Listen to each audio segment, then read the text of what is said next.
मैं राम सागर दुबे आपको प्रणाम करता हूँ। समस्त सनातन धर्मियों को पुनः प्रणाम करता हूँ। मठामनाय महानुशासन विमर्श की अगली कड़ी में मैं आपको एक ऐसे उद्भट विद्वान से मुलाकात कराना चाहता हूँ जो वास्तव में सनातन धर्म के लिए, संस्कृति के लिए, सभ्यता के लिए और भारतवर्ष के लिए जिस तरह से प्राण प्रण से अपना योगदान दे रहे हैं, उनका शुभ नाम है राजर्षि गांगेय हंस विश्वामित्र। आप किसी भी परिचय के लिए मोहताज नहीं हैं और आपकी भाषा, शैली, ज्ञान, विज्ञान और समस्त वेदों पर गहन अध्ययन और उसका अनुवाद, उसका मनन, चिंतन, जिस तरह से आप लोकमानस में और जन सामान्य के लिए जिस तरह से आप एक जागरण उत्पन्न किए हुए हैं, वास्तव में हम भारतवासियों के लिए एक सराहनीय कदम है और हमारा सौभाग्य है कि हम इस तरह से एक विद्वान को प्राप्त किए हुए हैं। यह काशी की धरती की, यह उत्तरवाहिनी गंगा की कृपा है जो काशी में इस तरह की विभूतियों का हमें दर्शन होता रहता है और उनका ज्ञान प्राप्त होता है। तो हम अपने मठामनाय महानुशासन के विमर्श में अगली कड़ी में आपको मिलवाता हूँ। गांगेय हंस जी से आपको प्रणाम करता हूँ। नमस्कार। और आपसे कुछ जानने की जिज्ञासा है कि शंकराचार्य के बारे में आपकी क्या मत है, क्या सोच है, कृपया बताने का कष्ट करें। आज शंकराचार्य जी यदि नहीं अवतरित होते जी, तो आज सनातन धर्म नहीं होता, पूरा भारत बौद्ध धर्म होता। पहली बात, शंकराचार्य की सबसे बड़ी विशेषता यह रही, भगवान विष्णु के तो बहुत अवतार हैं, 24 अवतार हैं, और जिसमें 10 अवतार तो बहुत ही महत्वपूर्ण हैं जी। और भगवान शिव का बस एक ही अवतार हैं, भगवान शंकराचार्य। आज शंकराचार्य जी महाराज और भगवान विष्णु ने जब जब अवतार लिया तो धर्म की स्थापना में कहीं न कहीं शस्त्र का प्रयोग किया।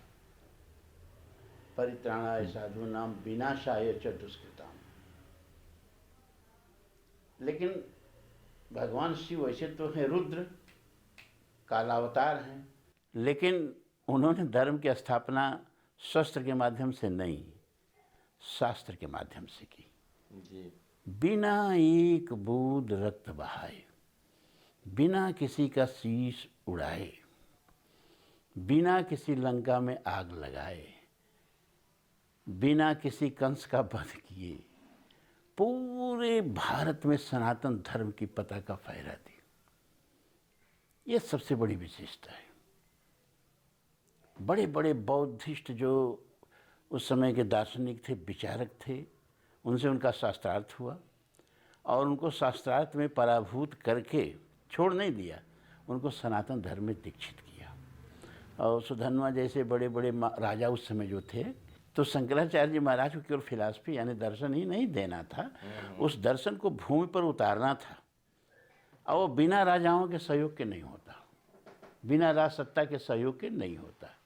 तो उन्होंने सारे राजाओं को जो बौद्ध हो गए थे सबको सनातन धर्म में दीक्षित किया। और आज पूरी दुनिया में 25 देश बौद्ध देश हैं, लेकिन भारत नहीं है। ये शंकराचार्य की देन है। आज कश्मीर से लेकर के कन्याकुमारी तक, कच्छ से लेकर कोहिमा तक जो सनातन धर्म की वैजयंती फहर रही है, वो आज शंकराचार्य जी की देन है। तो और दूसरी बात कि आज विज्ञान जो है उसने धर्म की बहुत सी बातों को और मजहबों के बहुत सी बातों को ध्वस्त कर दिया।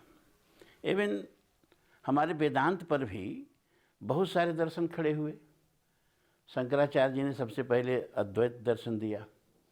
उन्होंने प्रस्थान त्रयी पर अपनी व्याख्या की, जिसमें उपनिषद आते हैं। 12 उपनिषदों पर शंकराचार्य जी महाराज ने भाष्य किया। वो 12 उपनिषद एक तरफ से आपको बताएं तो बृहदारण्यक है, छांदोग्य है, ईशावास्योपनिषद है, कठोपनिषद है, केनोपनिषद है, ईशावास प्रश्नोपनिषद है, और मंडूक्य उपनिषद है, मांडूक्य उपनिषद है, ऐतरेय उपनिषद है, तैतरीय उपनिषद है, श्वेताश्वतर उपनिषद है और ब्राह्मण कौशिकी उपनिषद है। इन 12 उपनिषदों पर उन्होंने भाष्य किया, ब्रह्मसूत्र पर भाष्य किया और गीता पर भाष्य किया। तो बाद में जितने दर्शन खड़े हुए सबकी आचार्यों को इन तीनों पर भाष्य करना पड़ा शंकराचार्य का नकल करने के लिए, और कहीं कहीं कोशिश किया उन लोगों ने शंकराचार्य को खंडित करने के लिए। लेकिन आज विज्ञान की कसौटी पर अगर कोई दर्शन टिक पाता है पूरी दुनिया में, पूरी दुनिया की मैं बात कर रहा हूँ, तो पूज्य शंकराचार्य जी महाराज का ही दर्शन टिक पाता है, और कोई दर्शन विज्ञान की कसौटी पर टिक नहीं पाता है। उन्होंने कहा ब्रह्म सत्यम जगन मिथ्या। जगन मिथ्या कैसे है? लेकिन आज विज्ञान ने बता दिया कि जगत मिथ्या है। क्यों? अरे आप जो देखते हो है नहीं, जो है वो आप देखते नहीं हो। शंकराचार्य जी ने जो कहा कि ये जो जगत देखते हो मिथ्या है, ब्रह्म ही सत्य है। ब्रह्म का मतलब परम चैतन्य। तो आज विज्ञान भी ये सिद्ध कर दिया कि ये सारी सृष्टि के मूल में जड़ नहीं है, परम चैतन्य है। यानी विज्ञान भी ये सिद्ध कर दिया कि जो हम देखते हैं हमारी इंद्रियों के क्रूडनेस है, स्थूलनेस है। अगर देख पाती कायदे से इंद्रियाँ तो ये सारे दीवार क्या दिखता? अणुओं में दिखता, अणु परमाणुओं में दिखते, परमाणु इलेक्ट्रॉन प्रोटॉन न्यूट्रॉन में दिखते, इलेक्ट्रॉन प्रोटॉन न्यूट्रॉन जो हैं वो अपने सब एटॉमिक पार्टिकल में दिखते, और सब एटॉमिक पार्टिकल क्वार्क में दिखते, और क्वार्क भी गायब हो गया, अब स्ट्रिंग थियरी आ गई, है ना। तो हम जो देखते हैं वो सत्य नहीं है, जो सत्य हम देखते नहीं हैं। तो विज्ञान की कसौटी पर भी पूज्य शंकराचार्य जी महाराज का दर्शन आज सही है। आपने बहुत अच्छी बात कही कि शंकराचार्य जी ने कोई अस्त्र नहीं उठाया और पूरे भारत को एक सूत्रों में बांधा, और उनके उस अस्त्र का नाम कह लीजिए था शास्त्रार्थ। शास्त्रार्थ के बल पर उन्होंने संपूर्ण भारत को, संपूर्ण वांग्मय को जो है एक जगह इकट्ठा किया, और अंततः उन्होंने यह सिद्ध किया कि अद्वैत ही मूल है। तो क्या आपको यह महसूस होता है कि आज विभिन्न मतों में क्या पुनः शास्त्रार्थ की आवश्यकता है? बिल्कुल, शास्त्रार्थ की तो हमारी परंपरा रही है, और पूरे भारत को पूज्य शंकराचार्य जी महाराज, तब इस तरह की सड़कें नहीं थीं, इस तरह के संसाधन नहीं थे। पूरे भारत को 3 बार पैदल चारों कोने छान मारा और 4 महाअमनाय पीठों की स्थापना की, है ना। और उस सनातन धर्म के 4 किले, 4 दुर्ग रक्षा के लिए, और चारों पर अपने पीठाधीश्वरों को बैठाया और कहा कि हमें वेद विज्ञ हो। मठामनाय महानुशासन में कहा कि ये मत समझना कि ये मैं ही हूँ, ये समझना। ये मठामनाय महानुशासन क्या है? मठामनाय महानुशासन जो पूज्य शंकराचार्य जी ने परंपरा स्थापित की, पीठ स्थापित की, उसका संविधान बनाया। वो उसका संविधान है, और संविधान के अनुसार ही मतलब चारों पीठों को संचालित करने के लिए जो उन्होंने संविधान बनाया, उससे जो है मठामनाय कहा गया, मठामनाय। और उसमें ये कहा कि ये जो बैठे हैं लोग, 4 हम बैठाए हैं, वो हम ही 4 हैं, और जिसमें जितने भी पीठाधीश्वर आएंगे हमें वेद विज्ञ हो, ये मैं ही हूँगा। शरीर मत समझना, जो ज्योति है, परंपरा है ना। वह परंपरा जो कि कहाँ से शुरू हुई? नारायण से शुरू हुई। यो ब्रह्मांडम विदधात पूर्वम यो वे वेदांश प्रहिणोति तस्मै तमह देवात्म बुद्धि प्रकाशम मुक्षुर्वे शरणम अहम प्रपद्ये। वो परंपरा जो नारायण से चली, नारायण ने जिसे ब्रह्मा को दिया, ब्रह्मा ने जिसे अपने पुत्र नारद को दिया, नारद ने जो है वो अपने शिष्य व्यास को दिया, व्यास जी ने अपने पुत्र सुखदेव को दिया, सुखदेव ने अपने शिष्य गौड़पादाचार्य जी को दिया, गौड़पादाचार्य जी ने अपने शिष्य गोविंद पादाचार्य जी को दिया, और गोविंद पादाचार्य जी ने अपने आदि शंकराचार्य महाराज को शिष्य बना के दिया। और तब से यह अविकल रूप से यह परंपरा चली आ रही है। तो जब ये परंपरा सनातन से चली आ रही है, इसका मतलब कि इसमें अगर कोई व्यक्ति व्यतिरेक उत्पन्न करता है तो वह अनर्थ है, या कह लीजिए वह किसी अनर्थ को जन्म दे सकता है। अब ऐसे समझिए आप कि जब शंकराचार्य जी महाराज 4 पीठाधीश्वरों को नियुक्त किए तो उस पर कोई विवाद नहीं किए। क्यों नहीं किए? कि उनकी कमाई थी। जैसे पिता अपनी वसीयत पुत्र को दे जाता है, कोई विवाद भी करे तो विवाद खारिज हो जाता है। तो शंकराचार्य जी ने 4 महामनाय पीठों की स्थापना की, तो उनको अधिकार था कि उसको अपने शिष्यों को बैठाएं, था ना। और बैठा के कहा हमें वेद विज्ञ हो, मेरा शरीर रहे चाहे नहीं रहे, इस परंपरा के रूप में मैं ही पीठाधीश्वर हूँ। अब मुझे अधिकार है, जैसे मैंने इनको नियुक्त किया, इनको अधिकार है दूसरे को नियुक्त करने का, दूसरों को अधिकार है तीसरे को नियुक्त करने का। उसमें कोई विवाद हो ही नहीं सकता। ये गुरु परंपरा है, इसमें गुरु परंपरा है, इसमें कोई न्यायालय और कोई पंचायत की कोई ज़रूरत ही नहीं है। गुरु जिसको नियुक्त कर दिया वही पीठाधीश्वर है, सीधी सी बात। तो फिर बीच में कुछ इस तरह की अड़चनें उत्पन्न हुई हैं समाज में कि और उससे पहले मैं ये जानना चाहूँगा कि जैसे आदि शंकर, तो जो शंकर के अवतार थे उनको कहा गया, फिर उन्होंने कहा अस्मत् पीठे, जो उनकी पीठ बैठा वही शंकराचार्य होगा। तो जो शंकराचार्य शब्द है यह तो व्यक्तिगत रूप से केवल उन्हीं 4 पीठों के लिए प्रयुक्त माना जाए? बिल्कुल बिल्कुल बिल्कुल, और तीसरे किसी के लिए कोई गुंजाइश नहीं है। और फर्जी शंकराचार्य तो बहुत हो जाते हैं लोग मनमाना। तो इस तरह से जो और शंकराचार्य लिखते हैं अपने आप को, या तो क्या वह जो है वह तो नहीं, वो लोग वह उचित है? एकदम अनुचित है। और सबसे बड़ी बात यह है कि अब आजकल लोग मांग करने लगे हैं कि हर जात के लोग शंकराचार्य बने, हर वर्ण के लोग शंकराचार्य बने। ये बात उठती कि नहीं उठती है? तो मैं ऐसे लोगों से ये कहना चाहता हूँ कि भाई, जिसकी कमाई है उसने संविधान बना दिया, तो उस संविधान में परिवर्तन करने का आप किसी को अधिकार नहीं, क्योंकि उस व्यक्ति की वो पूंजी है, उसने उपार्जित किया है। तो आपको अगर शंकराचार्य बनने का इतना ही शौक है, तो जैसे उन्होंने इतना श्रम से, इतनी तपस्या से भारत के चारों तरफ भ्रमण करके और बौद्ध दार्शनिकों को पराभूत करके और सनातन धर्म की पताका फहराई, आप भी उसी तरह से एक पीठ की स्थापना कर लीजिए और उसका संविधान बनाइए और बना दीजिए कि इसमें चारों वर्ण के लोग बैठेंगे।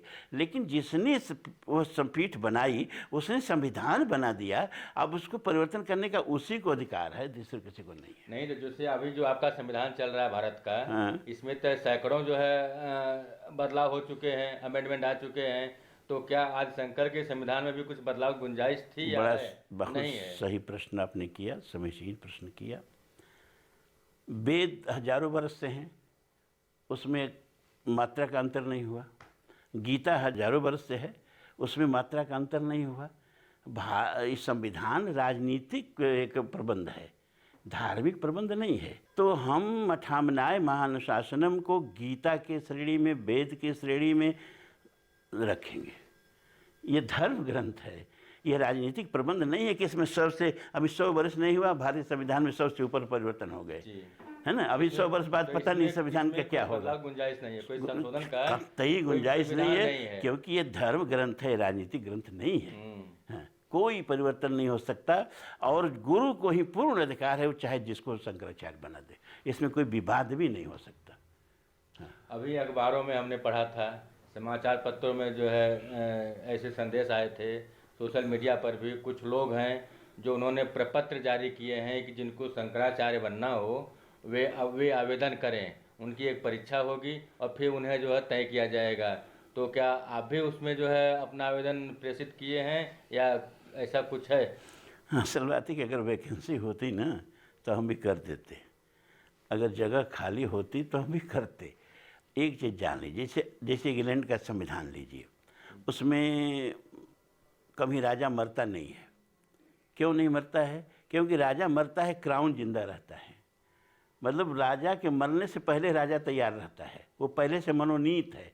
एक सेकंड के, एक क्षण के लिए भी वहाँ राजा का पद खाली नहीं हो सकता।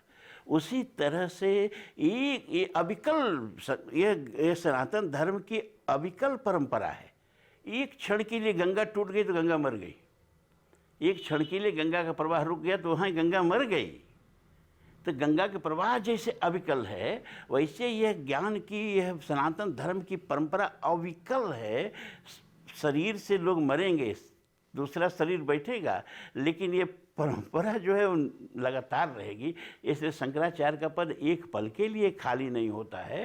तो कहाँ से हम मतलब ये सब अप्लाई करें, बताइए? कुछ विवाद हो रहे हैं, ऐसा बकवास है ये सब। जो लोग अर्थहीन है, कुछ धर्म को जो लोग नहीं जानते हैं और गेरुआ रंगा लिए और टिक्का लगा लिए और साधु हो गए, समझ गए ना।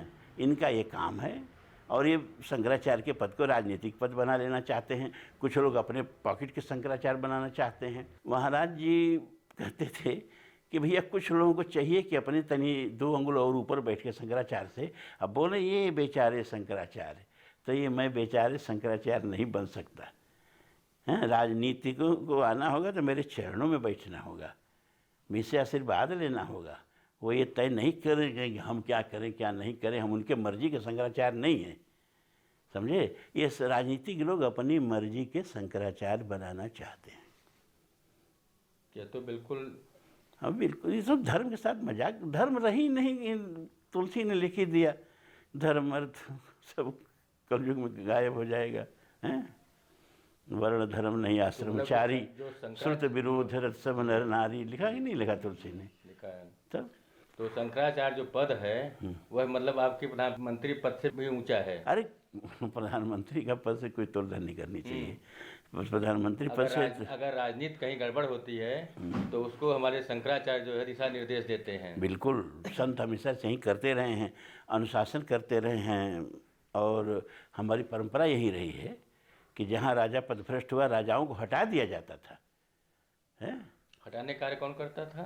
ये उस समय के महात्मा करते थे, उस समय के साधु संत करते थे। बेन को हटा दिया और त्रिशंकु को हटा दिया पद से। हैं, जो लोग हमेशा सत्ता पर धर्म का नियंत्रण रहता था। शंकराचार्य जी के साथ एक दंड चलता है, इसका क्या विधान है? कुछ प्रकाश डाले उस पर। वो धर्म दंड है जी, वो धर्म दंड है। अभी हमने बताया ना कि धर्म में अनुशासन नहीं रहेगा तो धर्म का कोई मतलब नहीं है।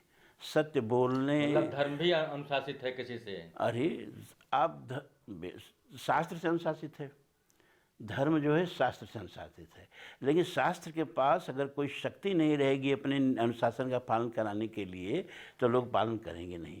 सब लोग स्वेच्छा से धर्म का पालन नहीं करते हैं, कुछ लोगों को नियंत्रण में लेकर धर्म का पालन कराना पड़ता है। वह दंड उस धर्म दंड है, वो अनुशासन का दंड है कि आप अगर इसका नहीं पालन करेंगे तो आपको दंडित किया जाएगा। अब पहले समाज दंडित करता था, जैसे गोवध कोई कर दिया हैं तो उसको समाज पंचायत करके दंड देता था कि नहीं देता था? उसको इतने साल भीख मांगना पड़ता था, गांव में प्रवेश बंद हो जाता था। अब आज तो कुछ नहीं है भैया, आज तो कितने हिंदू छाती ठोक के कहते हैं कि हम गाय खाते हैं। एक बड़ा वर्तमान का प्रश्न है, हर आम आदमी की जुबान से ये बात सुनने को मिलती है कि अगर कोई बातें होती हैं समाज में तो लोग कहते हैं कि शंकराचार्य लोग क्या कर रहे हैं। तो इसका क्या असर है उसमें? कोई अगर राजनीतिक व्यतिरेक उत्पन्न हो रहा है, कोई आर्थिक समस्याएं पैदा हो रही हैं, कोई सामाजिक समस्याएं पैदा हो रही हैं, तो उसमें सीधे शंकराचार्य कहाँ से प्रवेश पा सकते हैं? और या उनके लिए क्या दिशा निर्देश दें? भाई दिशा निर्देश तो दे ही सकते हैं।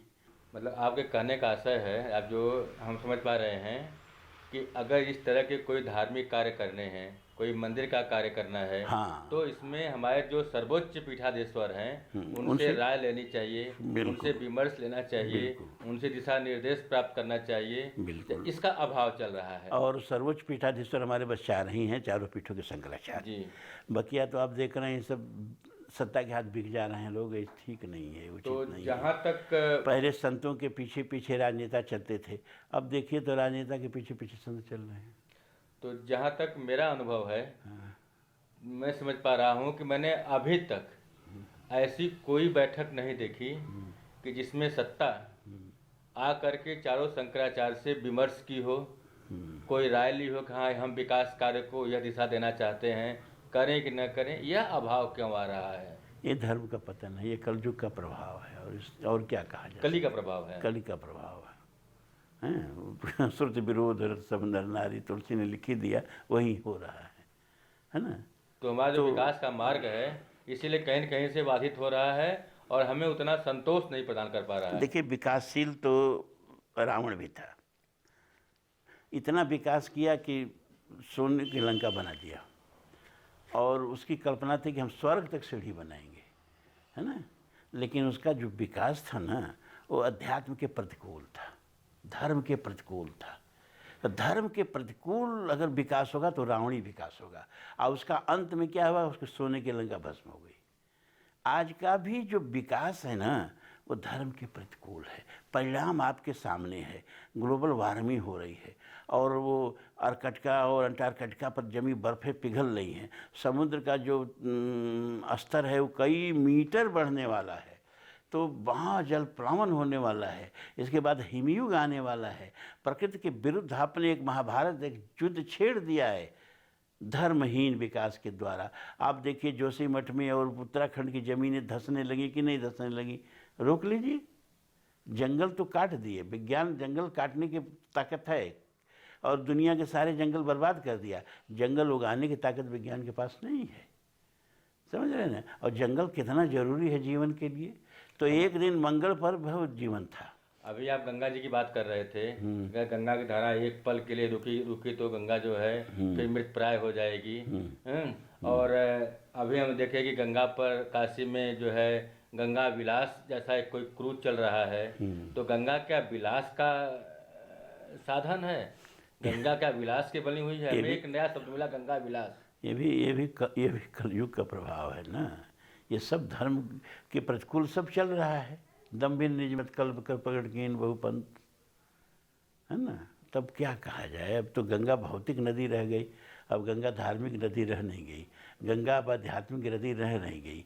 अब वो गंगा राम की गंगा नहीं रह गई कि कहीं कहीं कोटि कथा प्रसंगा राम बिलो कहीं गंग तरंगा। गंगा की एक एक लहरों में भारतीय संस्कृति का एक एक अध्याय भगवान राम को दिख रहा है। अब वो गंगा नहीं रह गई। अब तो गंगा को कैसे हम बेच सकते हैं, गंगा को हम कैसे दोहन कर सकते हैं, हाँ समझ रहे हैं ना। गंगा को कैसे बांध सकते हैं, अपनी मर्जी से बहा सकते हैं। गंगा को तो पराम्बा कहते हैं, कहते थे, कहते हैं। जो पराम्बा कहते हैं वो भी गंगा का दोहन कर रहे हैं। धर्म का अभ्युदय उनका उद्देश्य नहीं है। थोड़ा सा एक मैं छोटी सी व्याख्या चाहूँगा कि धर्म क्या है। ये तो बड़ी कठिन विषय है। नहीं, सामान्य शब्दों में जो आम जनता समझ सके, बस धर्म क्या है। बनु ने धर्म के 10 लक्षण बताए, बस सामान्य में है एकदम। हाँ 10 लक्षण बता दिए धर्म के। अब कोई भी धर्म वाला इन 10 को नकार नहीं सकता। न पूजा पद्धति बताया, न वेशभूषा बताया, न उपासना बताई, 10 गुणों को गिना दिया। तो उस 10 गुणों के साथ जो जिए, धृति क्षमा दम संयम शौचम इंद्रिय निग्रहम, हैं धीर विद्या सत्यम अक्रोधो 10कम धर्म लक्षणम, इनके साथ जो चले वो धर्म है। धर्म की और व्याख्या दिया कड़ाद ने, यह तो अभ्युदय निश्रेय सिद्धि सधर्म, लोक और परलोक दोनों जिससे सधे, हैं वह रहने के तरीका धर्म है। और धर्म की सबसे सही और प्रगल्भ परिभाषा भगवान श्री कृष्ण ने महाभारत के कर्ण पर्व में दिया। जब अर्जुन जो हैं तलवार खींच के युधिष्ठिर का शीश काटने के लिए दौड़ रहे हैं, युधिष्ठिर का शीश काटने के लिए दौड़ रहे हैं, महाभारत में एक प्रकरण आता है। तो भगवान उनको पकड़ के उनको समझाते हैं, तुम क्या करने जा रहे हो? तो कहा कि हमारे गांडीव की निंदा किए हैं और हमने प्रण किया है कि जो हमारे गांडीव की निंदा करेगा उसको हम शीश काट डालेंगे। तो अब हम इनका शीश काटने जा रहे हैं। तो भगवान ने कहा इसका मतलब लग रहा है कि तुम धर्म को केवल पुस्तकों से पढ़े हो, संतों के चरणों में बैठ के नहीं जाना, तुमने धर्म की सूक्ष्मता को नहीं जाना। अरे मूर्ख, अगर तुमने प्रण कर ही लिया है कि हम उसका वध कर देंगे जिन्होंने हमारे गांडीव की निंदा करी, तो तुमको हम तरीका बताते हैं ये वध करने का।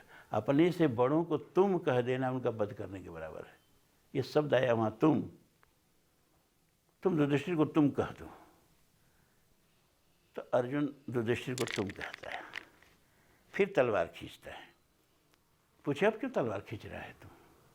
कहा आप जिस मुख से भैया को तुम कहें अपना शीश काट डालूंगा। भगवान ने कहा बस बस, तो तुम्हारे तो शत्रुओं का सीना ऐसे ही खुशी से भर जाएगा, यही तो चाहते हैं। अब तुमको हम दूसरा तरीका बता रहे हैं क्या, कि आत्महत्या से भी बड़ा एक प्रायश्चित है, तुम अपने मुख से अपनी प्रशंसा कर दो। अर्जुन ने कहा भगवान क्या बात है, हम आत्मदाह कर दें, जिंदा चल जाएं, लेकिन अपने मुख से अपनी प्रशंसा नहीं कर सकते। कहा नहीं करोगे तो तुम्हारा प्रायश्चित नहीं होगा, तब अपना शीश काटो। बहुत सुंदर, बहुत सुंदर। तो अर्जुन ने बड़ी मुश्किल से कहा मैं दुनिया का श्रेष्ठ धनुर्धर हूँ, और फिर धरती पर गिर के भगवान के चरणों में रोने लगा, ये हमसे क्या करा दिया आपने। तो भगवान ने वहाँ धर्म की परिभाषा दी कि धारणात् धर्म इत्याहु धर्मो धारयते प्रजा यत् स्यात् धारण संयुक्तम स धर्म इति निश्चय। जो किसी वस्तु के अस्तित्व का आधार हो, गुण हो, उस गुण को उस वस्तु का धर्म कहेंगे। ये परिभाषा दिया, बहुत सुंदर, बहुत सुंदर, है ना, ये परिभाषा दिया। अब इस आधार पर आप धर्म की परिभाषा से, मनुष्य का धर्म है मनुष्यता, अग्नि का धर्म है उष्णता, सूर्य का धर्म है प्रकाश, वायु का धर्म है स्पर्श। जो जिस वस्तु को धारण करे, अब वो गुण मिटा दो, वस्तु मिट जाए। आप समझे ना? तो धर्म जो है वो किसी भी वस्तु का आधार है और वस्तु आधेय है। धर्म किसी का भी नींव है, रखा किया जा सकता है। धन्यवाद। तो अभी आप सुन रहे थे गांगे हंस जी का विचार, और मुझे पूरा भरोसा है कि धर्म क्या है, संस्कृति क्या है, किस तरह से उसका अनुपालन करना चाहिए, शंकराचार्य मठामनाय महानुशासन क्या है, और किस तरह से आज इन सब पर कली प्रभावित है।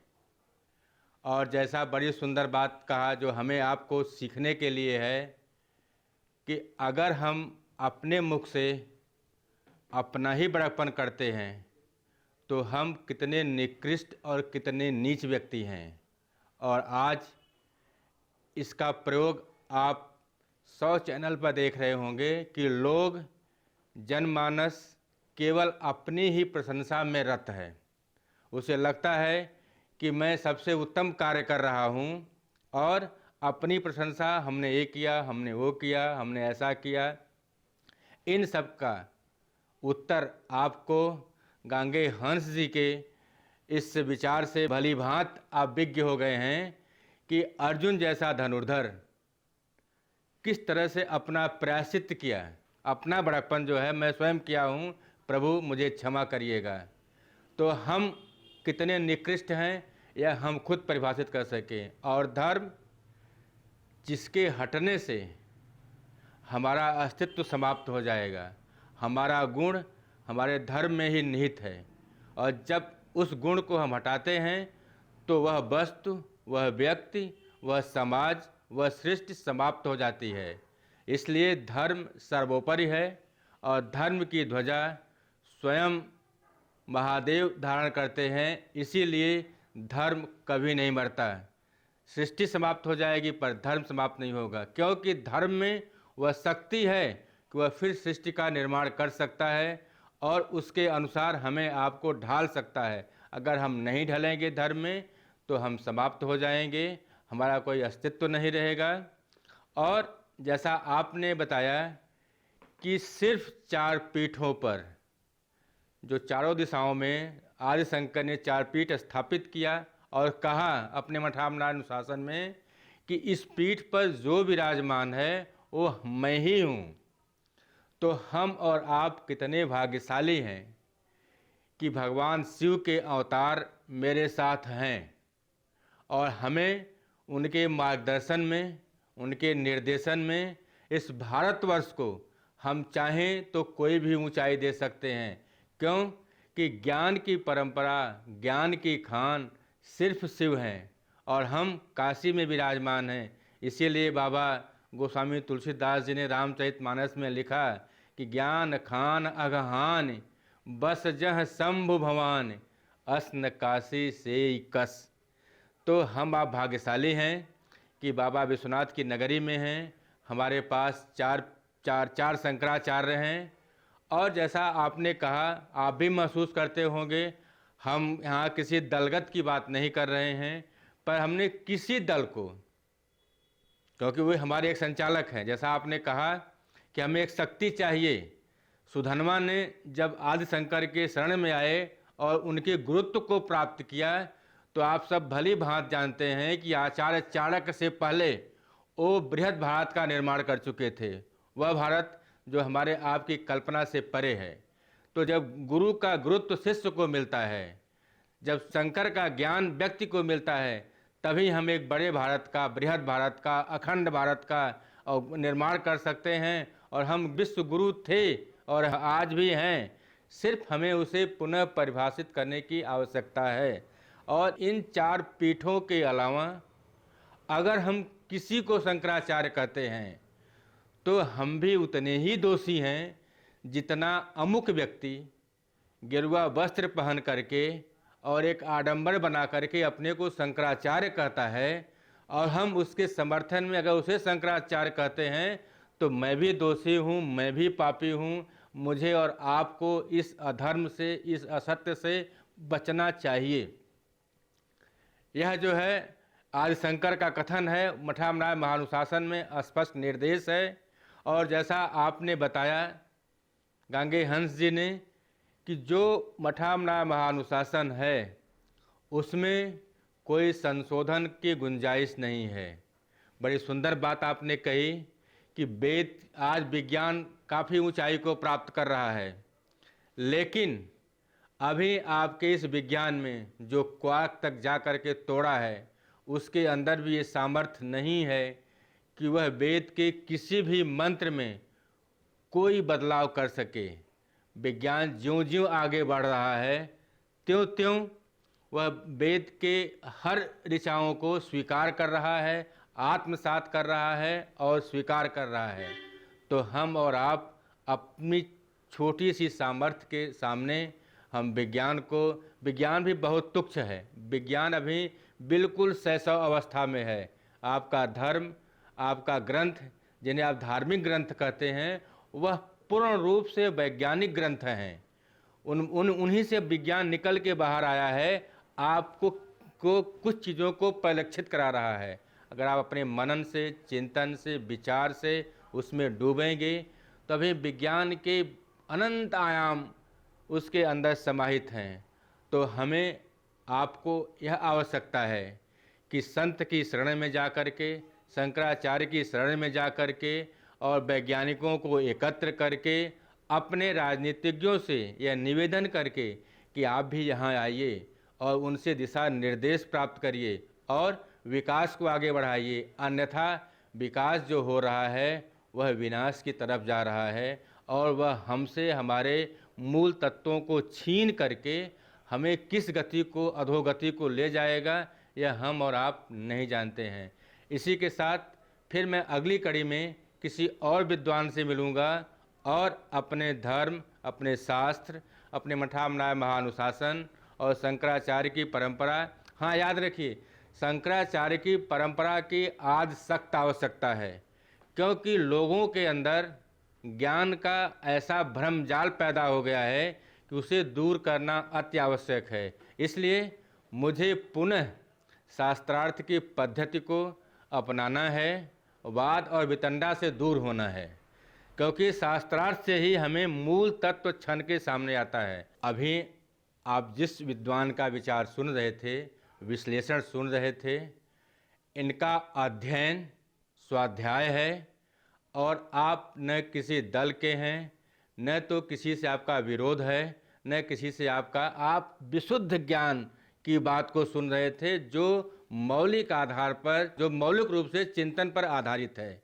और ऐसे ही ज्ञान की हमें आवश्यकता है।